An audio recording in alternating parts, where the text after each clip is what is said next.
ताज्या आणि सुपरफास्ट बातम्या पाहण्यासाठी स्वराज्य न्यूज मराठीला सबस्क्राईब करा आणि बेल बटन प्रेस करा।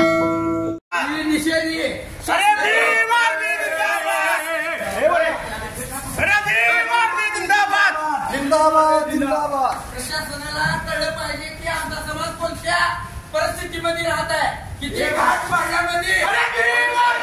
जय भीम जय शिवराय। आज भीम आर्मी भारत एकता मिशन या सामाजिक संघटनेच्या माध्यमातून आम्ही मातोश्री रमाबाई आंबेडकर नगर मधील रहिवाशांच्या ज्या समस्या आहेत त्या या ठिकाणी घेऊन आलो होतो। पण पोलीस प्रशासनाने सांगितलं आम्हाला की बाबा महापालिका आयुक्त या मीटिंग मध्ये आहेत। मग त्यांना जनतेच्या समस्यापेक्षा मीटिंग महत्वाची आहे का? गेली 4 वर्ष झालं मातोश्री रमाबाई आंबेडकर नगर मधील महिला, लहान मुलं साथीच्या आजाराने ग्रस्त आहेत, याकडे कोण लक्ष देणार? स्मार्ट सिटी म्हणून फक्त रंगभवन आहे का? व्हीआयपी लोक जिथं उच्चवर्णीय म्हणून स्वतःला समजून घेतात अशा लोकांचे तुम्ही विकास करता आणि रमाबाई आंबेडकर नगर राहू द्या किंवा बौद्ध वस्ती राहू द्या किंवा मुस्लिम वस्ती राहू द्या, याकडे जाणून बुजून प्रशासनाचं दुर्लक्ष केलं जात आहे।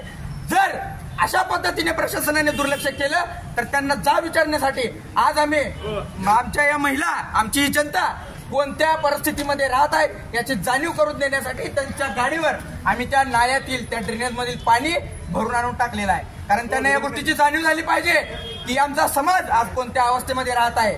प्रशासनाचे हे दुर्लक्ष जर असंच राहिलं तर याहीपेक्षा तीव्र निदर्शने आम्ही करणार आहोत आणि येणाऱ्या 15 ऑगस्टला याहीपेक्षा उग्र आंदोलन भीम आर्मीच्या माध्यमातून संपूर्ण रमाबाई आंबेडकर नगर मधील महिलांना घेऊन आम्ही करणार आहोत। गाडीवर आज आपण स्वतः महापालिका आयुक्त यांची गाडी इथं आहे, आम्हाला आतमध्ये जाऊ दिलं नाही, त्यामुळे आम्ही गाडीवर ड्रेनेज मधील घाण पाणी टाकून निषेध व्यक्त केलेला आहे।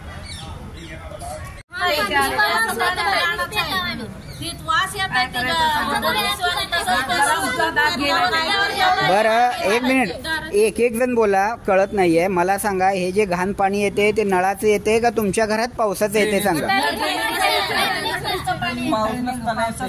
म्हणजे ड्रेनेजचं पाणी घरात येते हे समस्या आहे आणि नळाला पाणी कसं येते? किती दिवसापासून आहे ते सांगा। मग 3 वर्षानंतर तुम्ही आज कसं काय आलो? येत आहे का? साहेब लोक येते ते बघते ते जाते ते बघते ते जाते ते तुमचं